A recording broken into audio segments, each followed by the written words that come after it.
Welcome to the Awakening podcast, where we have truth tellers instead of whistleblowers, where we have facts instead of conspiracy theorists.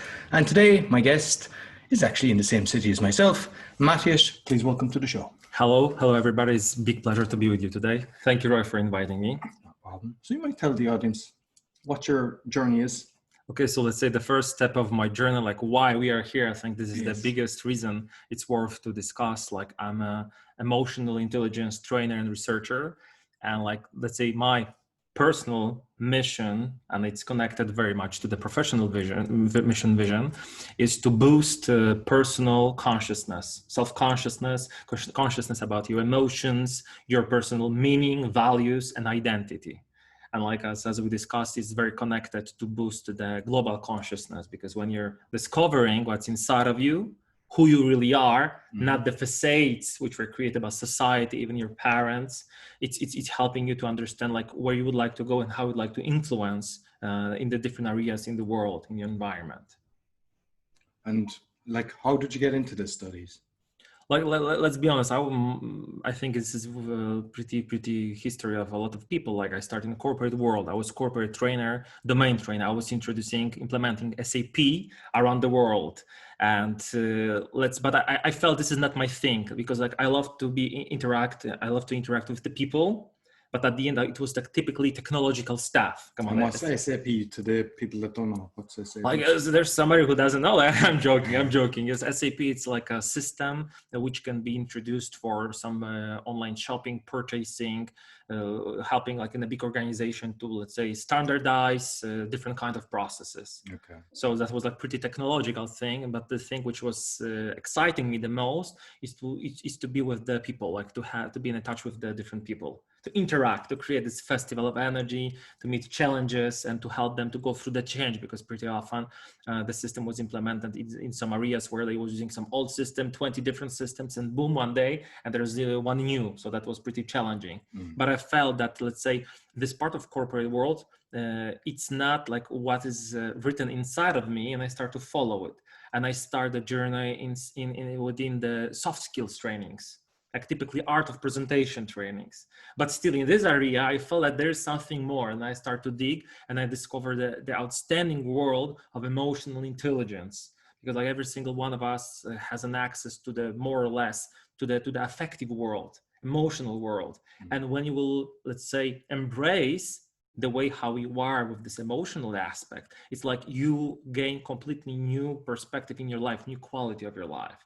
And this is generally what I'm doing. I'm boosting, I'm helping, I'm inspiring people to reach this world of emotions, which, let's be honest, in our world, it's pretty complicated. And like people don't want to go to emotional. We have different paradigms which are stating emotions are good or bad. There are no good and bad emotions. Every emotion is an information coming from our brain. Yeah. So this is it.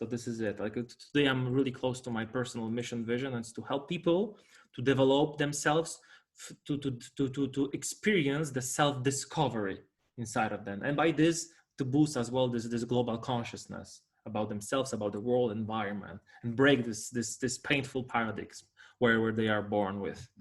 I remember years ago, I think it was Daniel Goldberg, the book Goleman. Goleman, yes. So I remember reading that and thinking, because like if we go through the school system, it's more memory, and they don't look at the different things that that you can possess. Let's be honest, the school is like one of the systems which is introducing very painful paradigms in our life. And we are developing one kind of intelligence, rational intelligence, analytical skills, etc., memorizing, etc. But like what's giving you like the big boost in your professional or personal life is how you're building relationship. How you're growing up your children if you're a parent, how you're building relationship with your partner, with your workers. And this is hidden in emotional intelligence, how you're dealing with your emotions, how you're dealing with emotions of other people. It's like a very big subject. But let's say we are left alone in the system. The system is not helping you at all. More, the system wants you to suit to some kind of shape which you're not this shape. Yeah. This is like as we were discussing even previously. No, like the system kind of, I think it trains you to take a job and to be compliant. Exactly. And they don't teach you about finances or anything. It's just the whole thing is, it needs to be twisted. It's totally wrong. The system is helping you actually in one thing, to suit to the system, to suit to itself. Yeah. It's not helping you to become your truly self. And I don't want to, let's say, to say that it's like use this motivational, like become yourself. It's not just motivational quote. If you're gonna follow psychology, humanistic psychology, humanistic approach towards it, every single one of us has an access, has a potential to become yourself, like to break this frontiers of social frame, these facades which we are creating through all our life. So everybody has a potential to become one true self. Just in this case, you should sometimes, let's say, challenge the status quo, challenge the system, yes, which is always saying, you know, like you should be the square, your circle, forget about it, you should be the square. And like the problem now is when you realize that society has made people attack you for stepping out of the box. Yes, of course. Of course, let's be honest. Social frame somehow is protecting us. Yes, it's protecting like me somehow. The social frame that I will get naked and start to make some dance show. Yes, but so there is some good stuff which is, let's say, protecting us, just building some kind of security. But it's pushing too much, because even if you're gonna go with some innovative thought, or you will break some personal frontier and you somehow start to be more assertive thanks to developing emotional intelligence, or to reaching your identity or values, at the end people, very often very close people, will start to push you, like what you're doing. You're not the same as you were. So let's say the system is protected by the people who are blindly following the rules, the paradigms which they thinking they are on their own, they are creation, and this is just the system implementation inside your brain.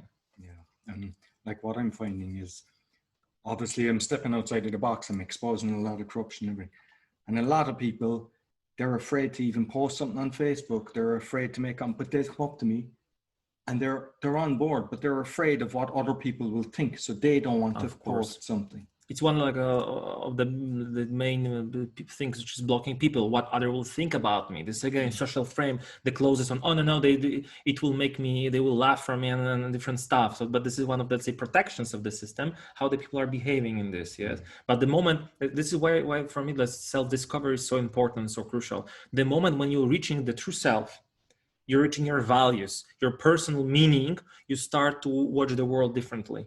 You want to take proactively responsibility in areas which you before didn't even saw, and you want to make an action. You want to sometimes like say something against the flow of the system, and it's needed. Come on, like I'm not talking about some revolutionary stuff, who knows? But like at the end, to just show that you are following yourself, and you see how the system, let's say, it's disturbing to become your true self. Yeah, and like what I find is, like, I've learned that I just say what I feel. I don't ever do anything to intentionally hurt somebody. It's just I kind of say it as it is. And people tend to not like that. But then when you're your true self, you surround yourself with way more people that they actually appreciate. Exactly. Even if you're saying something sometimes they're against, they go, at least you're actually saying how you feel. At some point of your life, you will attract people who are as well on some discovery path. And this is one of the most beautiful things. We can have different opinions in different matters, but at the end, I respect you as a human being. I even adore our differences. And this is when because it's very connected. If at some point of my life, I will start, it's part of like self-esteem, how I see myself, how I feel myself. When I will start to feel myself and accept what I will find there, we don't want to dig inside of us. Let's be honest, there are some beautiful things, there are treasures, even like emotional, meaningful, full of values, but there is as well the dark side. Everybody, which is pretty can bring some shame, and we don't like it. But like even I will follow here Carl Rogers, one of my mentors and authorities in like self discovery path. When you will approve what you found, you have the courage and the empathy for yourself to dig in, to watch inside of yourself as much as you can. You will see the light, which you will, let's say, amuse you, help you more understand you, but you will see as well the darkness, which is making you feeling not so comfortable with yourself. But the truly potential of self-consciousness and everything which is after this, it's to accept what I find here. And like even you will watch like, oh, you should at some point say no to yourself and become somebody else. And this is actually what the systems wants to think you, because like you become somebody else, so you're becoming far away from the system of values and from this awakening which can happen. You just become copy of somebody else. Yeah. And when you will reach yourself inside, accept what you will find there, it's like revolution even inside of you, and you become like better you. And this is amazing moment, because sometimes it can be like step by step, but sometimes it can be a revolution, then like wow moment in my life, and you feel suddenly this kind of harmony, like, oh my God, I'm worth to like myself, I'm worth to love myself. And coming back to our discussion, when I will approve and find this value inside of me, I will start to find it in other people. And if I'm gonna punish myself through life, yes, they're like, oh, in Poland we have attitude, unfortunately, to punish. I'm gonna do 100 things good, but 101st will be bad, and I will be punishing myself for the last one. I'm punishing you inside. If I have minus inside, it will be radiating like a prism. But if I have some self-respect, this self-acceptance, it will improve my relationship. But this is the biggest and the most challenging work, to go there, to dig and find this light and darkness. No, definitely. And what I've seen it in a few events, breath work, that people, if they do the breath work, that releases a lot of emotions, because a lot of times they're trapped. We don't even know what happened to us at different ages. That's something that has conditioned us through life. And then if you become aware of that, you can actually accept it, you can forgive or whatever has happened, exactly, and then move on. Yes, breathing is one of the things of self-control. We have different types to work on, even emotional self-control, and one of this like to breathe consciously. And what is like amazing about like even like nature and creatures around us, there are two beings around the world who can breathe consciously. Mammals, sea mammals, because when one hemisphere is sleeping, another one is breathing, and people, human beings. And why we have this ability to, for example, gain emotional self-control, to ease your mind, and like all the like yoga, tai chi, and different kind of, even boxing, singing, come on, breathing is the main thing. Yeah. And like we had a good discussion last week, and we were talking about like if you're living with somebody that's got a problem, and like whether it's alcoholic or gambling. I mean, there's so many different things that a person can be involved. Of course, even workaholism, let's be honest. Exactly, and it is, and it, like something like that I say to people as well, that like, especially workaholics, because they're beating themselves up the whole time, because when they're working, they're kind of beating themselves up. I should be with my kids, and when they're with their kids, they're beating themselves up because they're not at home. How can a person get out of that mind frame? I will tell you, like very often, this kind of like different alcoholism, workaholism is not coming from nowhere. First of all, it can be some mental and emotional schemes, habits, which was creating or given to us by the system or by even our parents, the people who took care about us. But another thing, one of the streams in which I'm working as well in a psychotherapy, as a logotherapist and neuropsychotherapist. Like I strongly recommend you a book, Viktor Frankl's book, The Man in the Search of Meaning. This is opening, this is awakening you a lot of emotional and mental horizons. And what is like very crucial, because you feel this powerful void inside yourself, this existential void, because you never found yourself on the path of your life. You need to fulfill yourself somehow. And for some people, it will be alcohol. For some people, it will be adrenaline coming from the gambling. For some people, it will be workaholism. But this is, let's say, quasi-values. This is para-values. This is not real values. This is you're becoming slave of something which seems to be valuable for you. But what are the real values in this case? Real values are making you free. So if the person, like you see the person, the closest you is like going to this direction, becoming a slave or something of alcohol, gambling, and etc., work, etc., and it can just mean that there is some powerful, painful void, existential void inside of him, and he just trying to fulfill it by different kind of acts of this values which are not values, to be honest, at the end. It's like a form of escapism. Yep. This is exactly this one. So when you have a situation, because like I've witnessed all my life, both in Poland, I've seen it, and I've seen it in Ireland, where somebody has like a parent, because people, they're saying you love your parents no matter what. But if they're really bringing the household down because of their, say, drinking problem, or for example, or manipulating you painfully, what's the best way to deal with something? Like for sure, like I will be tricky with this answer. I'm alone. I have to deal with very, let's say, painful situation in my parent, let's say, with my relationship with one of the parents, yes, which were full of aggression, manipulation. And like at some point of my life, when I was starting my own family, I decided just to quit this relationship, just for health, sanity, not only myself, but like to release this toxicity, let's call like this, to allow my family grow with different kind of, let's say, even paradigm. So, but I'm not telling you that everybody should do it.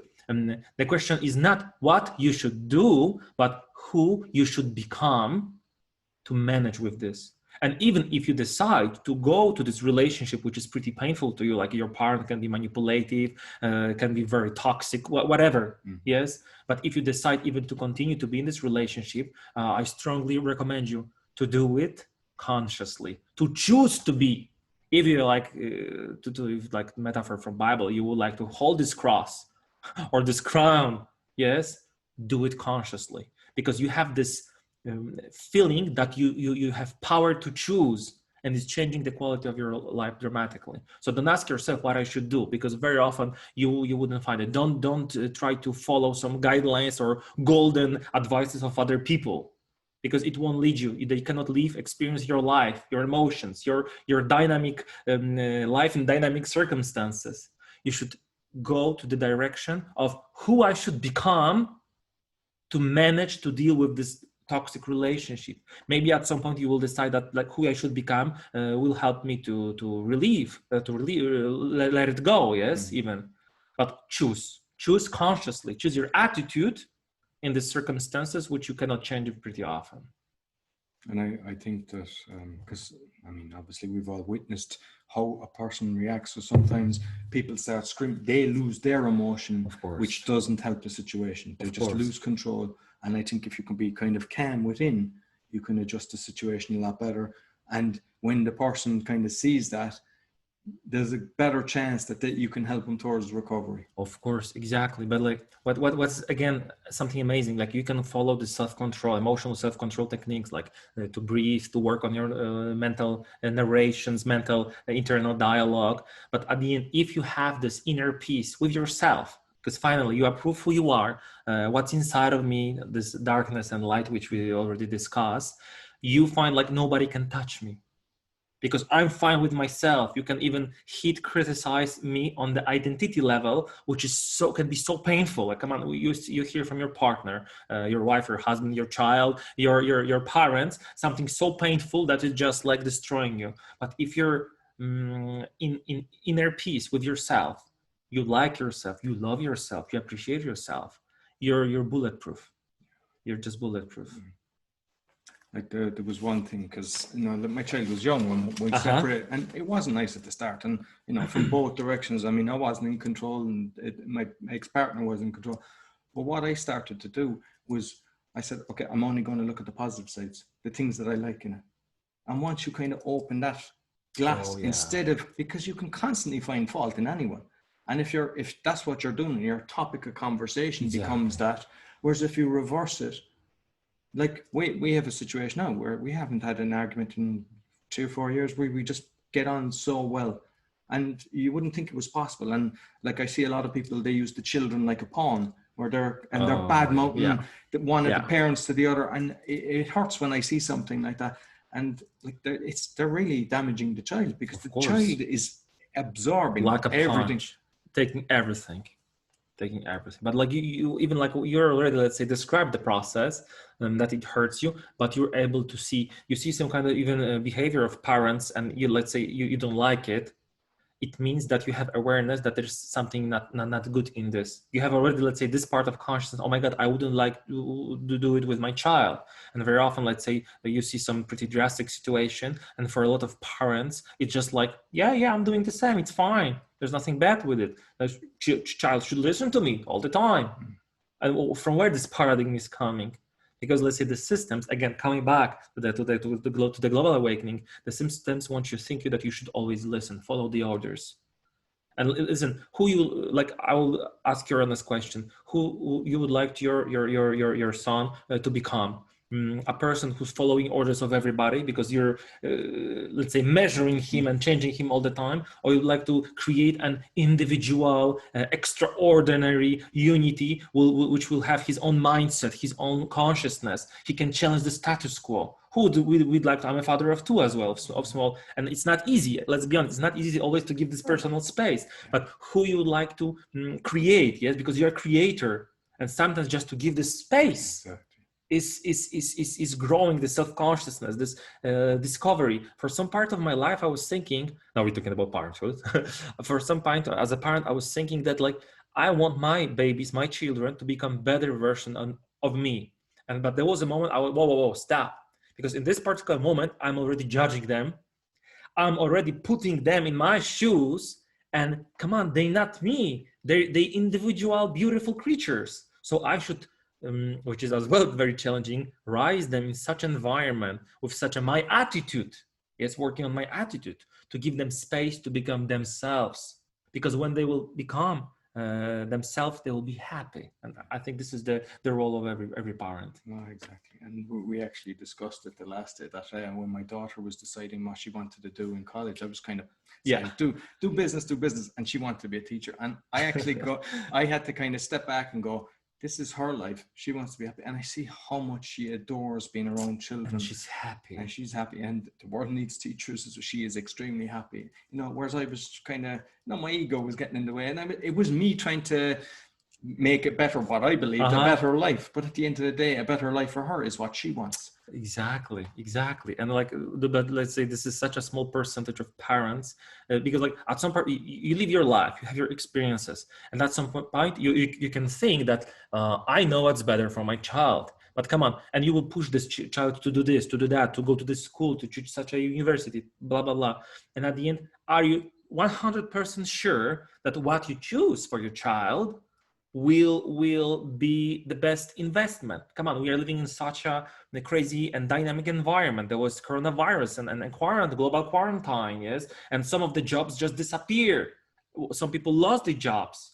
Some people gained some jobs. Like, are you super 100% sure that where you're pushing your child, it will be beneficial in the future? In such a dynamic, you cannot tell. Oh, exactly. And like, I know just from growing up, there was a lot of people, especially it happens in the medical industry, whereas if there's a tradition of being doctors, they push it, or lawyers, doctors. Exactly, lawyers. And they do it to kind of keep the parents happy. And they're miserable, and then tend to get out of it after 10 years and then follow. Like, so people have to kind of let the child, they don't own the child. They're just a vehicle to help them, bring them along. They're not, they think they own the child and you must do what I say. And it's hard for a lot of people to kind of go, no, you have your own life and I'm just here to help you.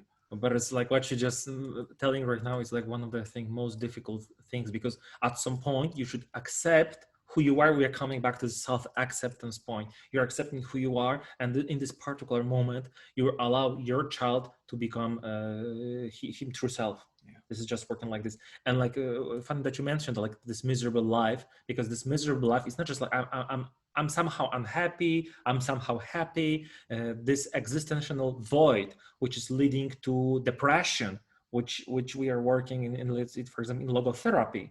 It's coming from this, that the people, they didn't reach this level that they know who they are. They in some kind of job which they didn't like because the parents were pushing. They in some kind of relationship because it was like this social frame told me I have to get married before 30. Yes, and I'm in some kind of very complex dimension of my life, and I'm so unhappy. And this existential void is growing, and you will go for this like some holism, like alcoholism or like gambling, just because you want to fulfill this void, but it won't happen. It will just destroy. It's destructive. And like the patients where we're working in logotherapy approach, they coming because like I don't see the meaning in my life. And like one simple question, like, do you know who you are right now? And people like, I don't know. Do you know who you'd like to become? No, I don't. I have no idea. And this is the starting point of the cure, the curing people, helping them just understand who you are and who you would like to become. And when you will dig here inside in your heart, in your internal world of values, identity, and emotional like world, which is blocked completely around the world, you will start to see that this is the best investment in your inner world. Self-discovery is the best investment ever. This I can like give my both hands for this. And like what I tell people is that if you're waking up on a Monday morning and you're depressed with what you're doing something wrong. You shouldn't be living for the weekend, because life is daily. You should be happy continuously. If you're doing something that you enjoy, it's not a job. You're just it's a way of surviving, you know, with food and all the other. But like you bring in now, let's say, the subject of sadness. Like sadness is just one of the, let's say, basic emotions, and it's not happening without a meaning. Like when people, like the general in Poland, when you're sad, people are, come on, cheer up, forget about it. Like, come on, we don't accepting. There's no approval to be sad in our society, and it's so wrong.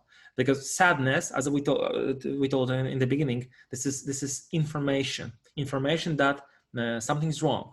Maybe there's some kind of personal, professional loss, which I need to digest.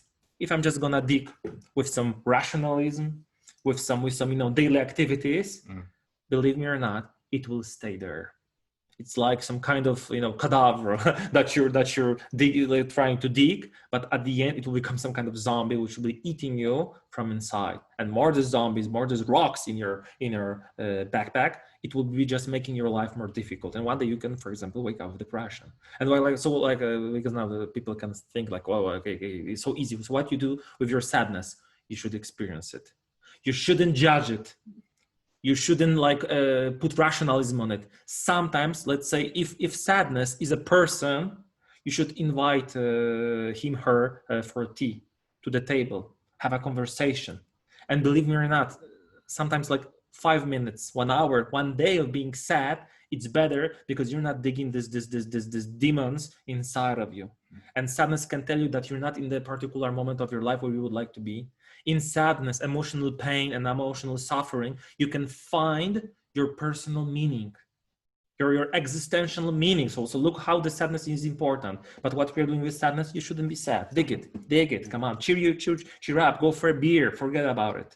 And it's staying more and more and more, putting these rocks, these cadavers inside of you. I don't know how full you are, yes, how big you are inside, but like how much cadavers you can put there. Yeah. And like, I mean, I think everybody, we all go through like a cycle. Each month. I mean, I know myself. Like exactly. There's 1 or 2 days that I have it done, and I just kind of, I don't beat myself up about it. I just and I go, okay, what I do, I'll go to the garden, and just walk barefoot on the thing and just barefoot.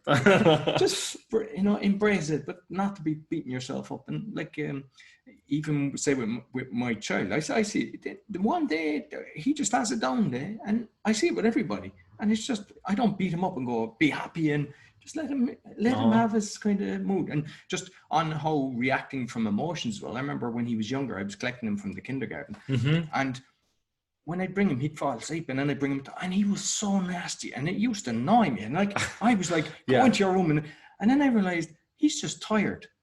Oh my God. And then I just cuddle him, and I go, come on, we sit down and lie down.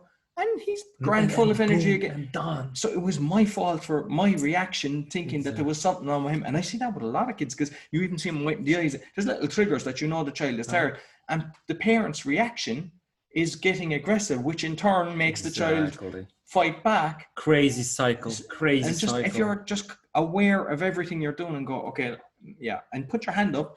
Like, I was totally at fault there, and I was blaming my child. But like, this is exactly what you're saying. Like, come on. And very often it's happening when you as a parent, you have some goal. You have to be somewhere on the time. And the child is just maybe hungry, maybe tired. Maybe the favorite hero in the book was hurt, and he's hurt as well. Yes. But you need to, like this kind of sick paradigm of effectiveness. You should be effective everywhere. Yes. Always boosting yourself to the maximum is let's be honest.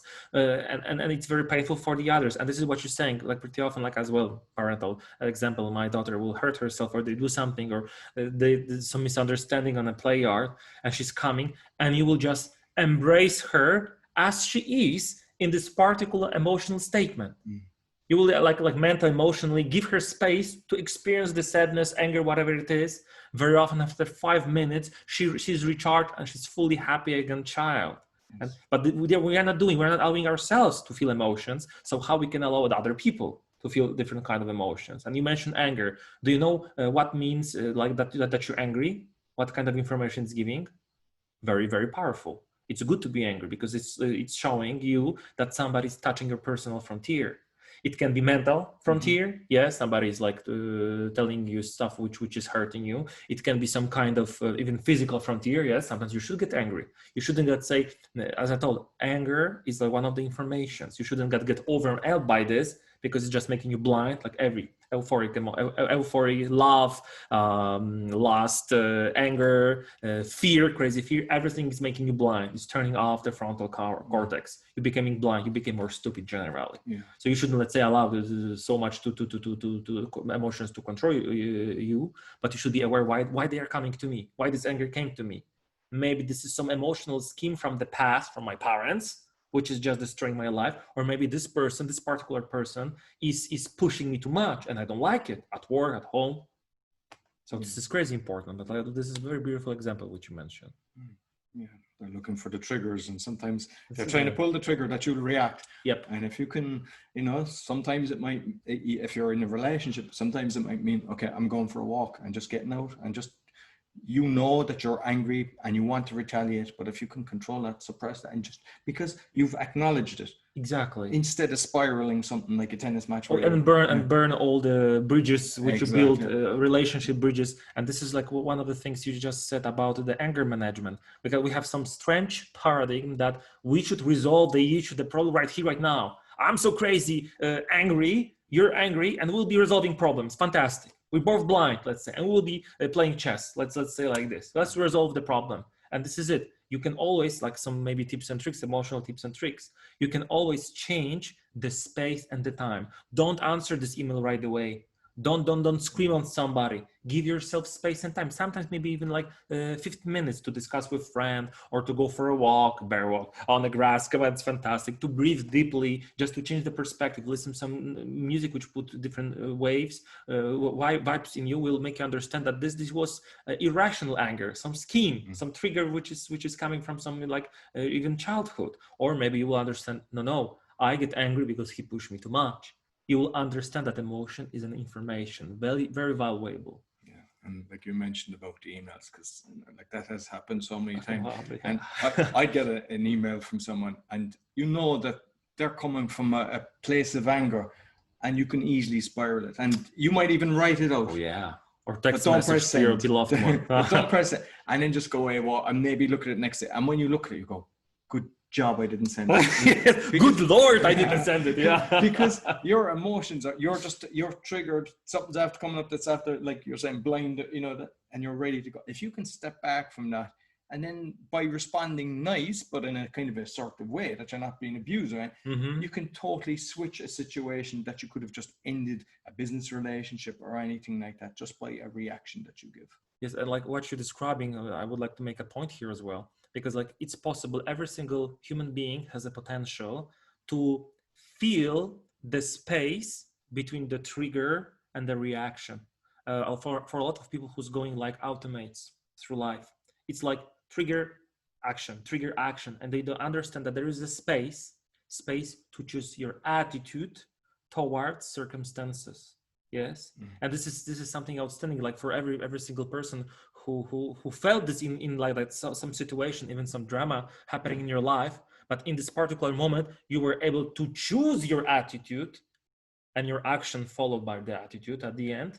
You can understand, like a full stream of logotherapy is describing this, how to reach such a level of consciousness that you're able to reach this point, trigger, reaction, and you feel this space inside of you to choose adequate attitude towards the person, the situation. Yes. Yeah. This is something amazing.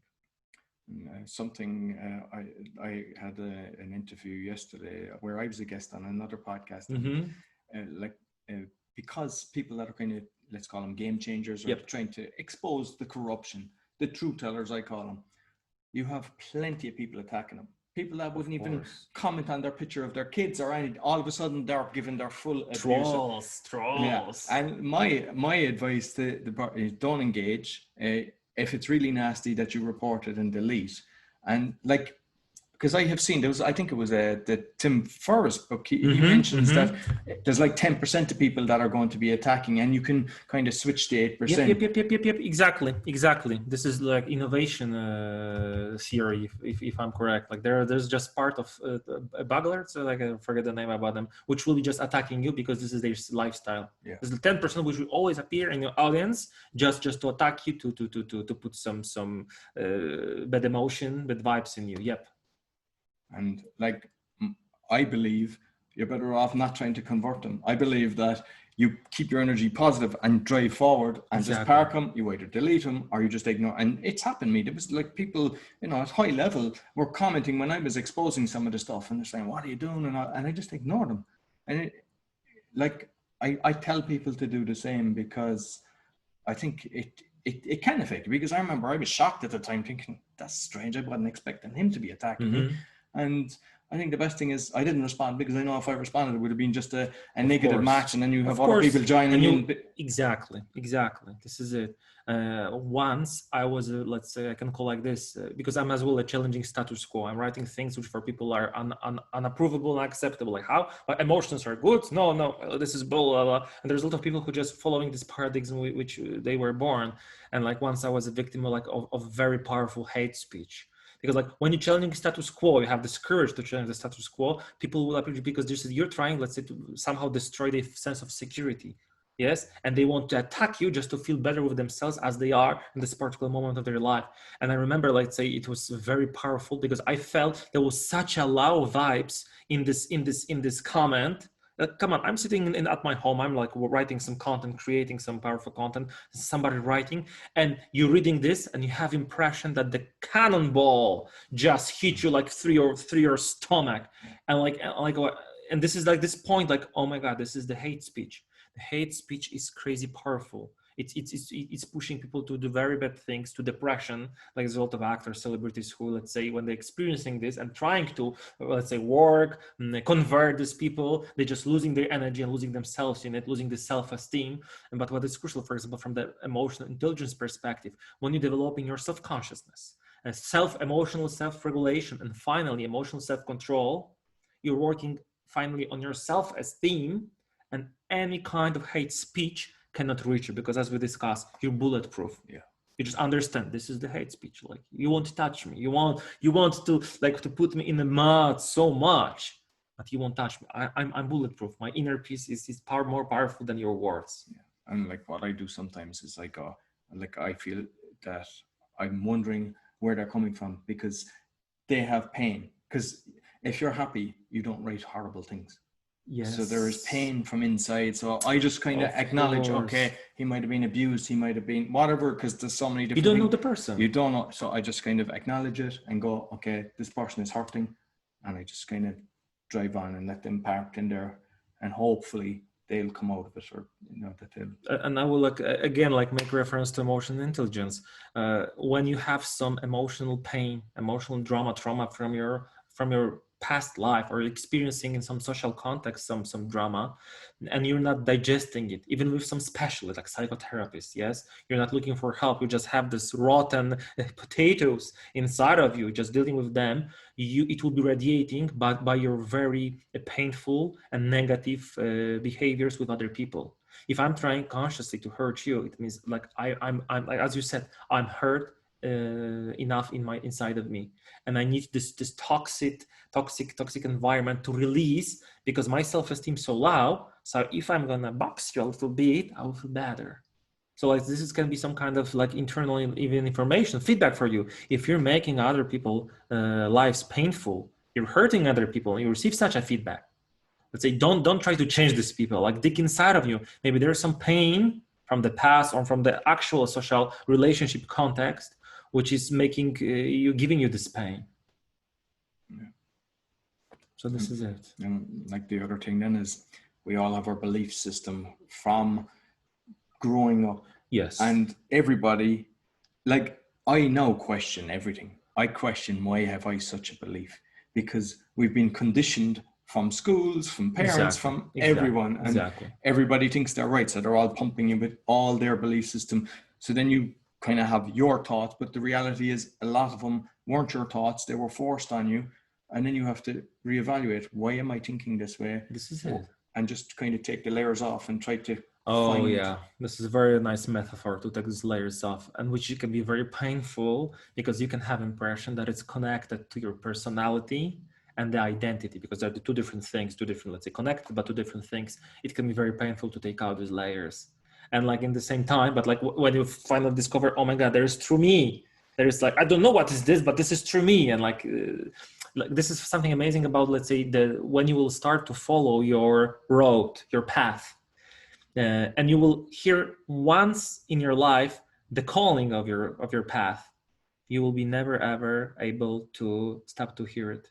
You can try, to go to this different workaholism and stuff, just to make it quiet, make it not so, but it will be radiating. Like, you found me, I won't leave you alone. I will be here. I'll be letting you know that I'm waiting for you. Because sometimes it's very tough decisions, maybe to cut some relationships, maybe to change completely the way I am at this point. And this is very interesting. Your brain, your mind will do everything to stay in this comfort zone, because he knows it. It knows it. That this is the part when he feels safe. Come on, you did it for 30 years, for 40 years, for 50 years. You were this person and you want to leave it. He will do everything to catch you, bring you fear, bring you different kind of panic inside of you, just to stay in this comfort zone. But when once in your life, you will make something very meaningful for somebody else or for you, you will feel the calling of the meaning. You will start to wake up. No, this is amazing. And another thing is, like, sometimes people, if they were hurt and somebody robbed them, done something bad, people can change. I have seen people change totally, and you can actually accept that as well from people. It's happened recently with me. A guy had actually taken some money from me, and he eventually paid me back, which I admire, I respected, because a lot of times people don't. Totally changed his life around, got a very good job. And I met him and he was like totally apologizing and saying, look, I don't know what happened to me. I was in a bad. And I know it was genuine. He has made a shift and he's opening up. But like, I told him, it's water under the bridge. Forget about it. I appreciate that you actually paid me back, and I enjoy his company. But sometimes people think, oh yeah, you close the door and keep the door closed. I believe even people in prison and everything, everyone can change. Just give them the right, the right methods of doing it. Like I know that in the prison system, that if they do a degree, it's like only 5% return, whereas if there's nothing, it's like 80% go back to prison. So people are just craving something that they can actually become better people, and if they're given the right tools, they have that opportunity. Exactly. And like you're talking, like, I really appreciate your system of values, and that you're on such a level that you see it and like you're following this. It's already inside of you. And I will make reference to logotherapy again, because if you're taking the man as he is at this particular point, he's already lost. But when you're, let's say, taking him as his potential, as the beauty of this person as he is, and treating him like this, you're already giving him space to become it. This better person. And like in the logotherapical approach, there's, if you're experiencing the goodness, the beauty, or the act of pure love, and like it's not like something esoteric, something mystical, it's like really like a psychological construct. You experience this kind of love from another person as an act. It can really make this wow effect in your life and change all of this. Like even to go to some like famous literature, like Les Miserables, yes, Victor Hugo, and the Jean Valjean, who gets such an act of kindness, which convert him, let's say, in this wow moment. Yes, so it's happening. It's possible. But look how strong you should be. How conscious you should be to allow people to see in people always this potential, even in this particular moment, the person like can hurt you. This is something unbelievable. And like something, because like I'm conscious of the 5G and everything, and I'm telling my son, because I'm always explaining stuff. So as we're driving around, he's pointing to me, look, there's one there, in the churches and inside in signs and everything. I was like, and then I was telling him about the cameras, because we see in China, there's cameras everywhere. And he's like, there. And like he was seeing 10 times more. So then I said, all right, now we start looking for the beautiful things. What do you see in nature that's beautiful? Because you can, and I kind of say that to everyone, because you can get into the cycle where you're looking at the negatives, and you need balance. You can't be just looking at the flowers every day either. You need to realize that there's some bad things, and we can change it by being conscious of the different things, that even just by purchasing something in a shop, that you're not getting the bad.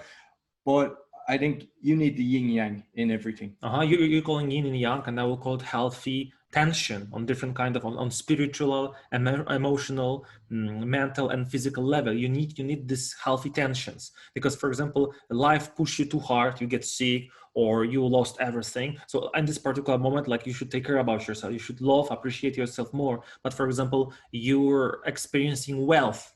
You shouldn't just like stay on the couch. Maybe this is the point of your life when you can, let's say, invest in your spirituality, make something good, and keep this tension of yourself in these 4 areas, just to be healthy. It's like proven, like if you're like taking care about yourself in the bad moments, or like boosting yourself to develop yourself in different areas, in these 4 areas which I mentioned, in these moments of wealth, it's keeping you more healthy, just as it is. Yeah. And like, what's happening? We're getting worse, so we're digging ourselves more. We're pushing ourselves to the limits, and not like giving ourselves some allowance to even feel bad for some time, as we discussed. When we are reaching some moment of wealth, we are like sitting on the couch and like, oh my God, I reached the peak of my possibilities. This is the best. This is how I want to continue. And it's never like this. No. Life is like a cycle. Exactly. It will, and just like to be ready. So this is some part of the mental resilience. To always be connected to yourself is to keep this yin and yang, so this healthy tensions in your life. And like another thing, I think you have to look after yourself first, build yourself, understand yourself, because especially people that are in people with drugs, alcohol, they tend to, the focus goes in that direction. Whereas if they can concentrate on themselves, look after for themselves, and not feel guilty because they're not looking after the father or the mother or whoever has actually got the problem, that they're looking deep inside them and they're making sure I am happy, because if I'm happy, my children will be happy. Exactly. There's a better chance that I can actually, kind of radiate love as opposed to anger if I'm just dealing with an angry person. Exactly. This is this power of attitude. If you like yourself, you love yourself, you can connect honestly, create very powerful and ecological relationship with other people. If you respect yourself in a good way, I'm not talking about some narcissism. You respect yourself, you are able to respect other people. If you're giving yourself space to make mistakes, you're forgiving yourself for this. You're able to forgive other people. If you're feeling empathy for yourself, you're able to feel empathy for other people. It's like it's connected. But if there is some deep hell happening inside of you, it will radiate. You can go for workshops like typically connected to the behavior, the best method to have healthy relationship. Yeah, sounds familiar. The best method to be like this, to attract women, blah blah blah blah blah. And it's one big bull. Because if there's hell inside of you, it will sooner or later grow, radiate. It will go out from you, and this facade will just crash. But when you have this inner peace here, this everything, these components which we just described, like your life will respond. And this is not some, let's say, secret law of attraction. It's just when there's so much beauty happening inside of you, you start to see it, you start to produce it, and you start to attract events and people who feels you like, wow, Roy is such a fantastic person. Like, I want to be in touch with him. This is working like this. Yeah, definitely. I mean, I've got people all over the world. Just from going to events, you attract the same kind of people. And it's just like I could pick up the phone and I know that I could go to 50 houses around the world and they would welcome me, open the door and go, and they would put me up for as long as I wanted. And I've told them as well, they're welcome to come here. Oh, this is valuable. Yeah. This is valuable. You will attract these people just by being yourself, finding yourself and accepting yourself inside. But everything's like this is amazing. Like even in our discussion, like so we proved the test is that when you're digging inside, you have this courage to dig inside of you, to see this light, this darkness, approve it, accept it, love who you are. It's bringing outstanding potential in your life. You don't need to change who you are, because actually you do not know who you are in this moment. And when this self-consciousness is growing, emotional, spiritual, connected to the values and the personal meaning, you see the areas when you want to take proactively the responsibility. You see the global problems. It's like some eyes opener. Yes, I see. You see the paradigm, painful paradigm. So more you're working with yourself, internal world, more, let's say, you see around yourself. It's a beautiful experience, but not easy, and sometimes painful, because you have to crush some other people paradigms. Sometimes a relationship, let's say. No, but this path will be calling you all your life. Yeah. It's a process. And like, just say around about the global, or like for me, I listen to what's being told to us, what's being fed to us, and look at alternatives, and I can kind of digest every single thing that's out there, and I go, this makes more sense. They were saying you had global cooling, you know, you global warming, you know, you've this, and then you look at a scientist that has proven that this is a cycle that's happened, and you go, okay, so this is actually, and they've doctored the figures, but people don't want to hear that, because if they've got into their head, I want to be, you know, fight global warming, they start attacking people that actually are exposing the truth. Yes. So I think by just digging deep, you don't look at something and start believing it. You just right away, because psychologists told, and I believe it. Like statistics told, I believe it. Let's go follow this. No. Even the reports from the pharmaceutical industry, they could do 3,000 people, and they will take the 10 best, and that's their report. And people are going based on that, and they start. A lot of the times, people will copy and repeat what was actually said. We are following here as well, I'm making different kind of trainings, like assertiveness trainings as well, and defend from the manipulation trainings, not only emotional intelligence trainings. And pretty often, like, we are working on Robert Cialdini's rules of influence. And like, this is the using everything. Let's wear some actor and some clothes of doctor or pharmacist. Told him that 90% of this society is using this kind of pills. And like, this sounds so true, sounds so good. Yes. And pay some doctors just to sell it and tell that this is fantastic cure, and it's just doing nothing. Yes. Like, this is, let's say, I would say it's some point, some moral and financial corruption, which, like, step by step, making the system just more influencing on you. But this is why we need this awakening moment in our lives to understand that I don't want this, I don't need this. So what I need, who am I at this particular point, and follow this. Yeah, I'm trying to think of the exact story, but I remember there was a lot of gurus repeating information. They were saying this was a study from Yale. And it's actually a Polish guy had proven that it was all made up. Somebody had made it up. And everyone. But it sounds so awesome, isn't it? And everybody started, like, I'm talking top gurus saying this. So then everybody repeats it. So I want people to be conscious of, just because everyone is repeating something doesn't mean it's true. Of course.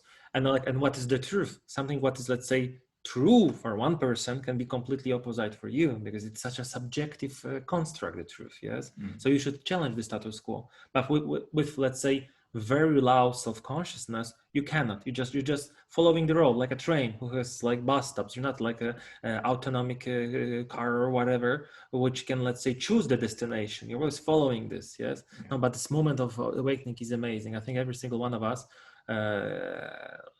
has potential to have it in our life, to this revolution. Wow. And to be honest with you, that's why I wanted you on the show, because I think it's all part of the journey. To become awake, you need to go through what we've discussed today. Yeah, it's very. There's one thing that because you mentioned about narcissists, I have seen a few narcissists. What's the best way to deal with them? Like, it is a hard one. I mean, it's a hard one, and I will be honest with you, because when I'm making this, even like assertiveness or defend from manipulation trainings, like, we should be honest. At some point, it's a sickness. Yeah. It's not like just some kind of behavior, somebody love him too much. It's already at some point some sickness which can like boost aggressive, manipulative, abusive behaviors in other people. So like, if you're like, you're aware at some point you're receiving feedback that you're doing something wrong, or you have a person, very often this person just should look for help. You at some point you can like do your best, but if it's a sickness, come on, you should treat it like a depression. It's not like it's so painful for me that so much people still thinking that depression is just some kind of laziness. It's a real sickness which should be treated. When you have some problems with heart, whatever, stomach, you're going to the doctor, yes. And when your soul, let's say, is in pain, like you should just, no. But this is one of these paradigms that like emotions, it's like one big, it's just for women. Get out of bed, come on, brush yourself off, go. Exactly, and it's just making worse. Yeah. Just make it worse. So they like from this approach to narcissism, it's let's say part of the sickness which should be treated. I'm not saying like with like might get like some drugs or whatever. No.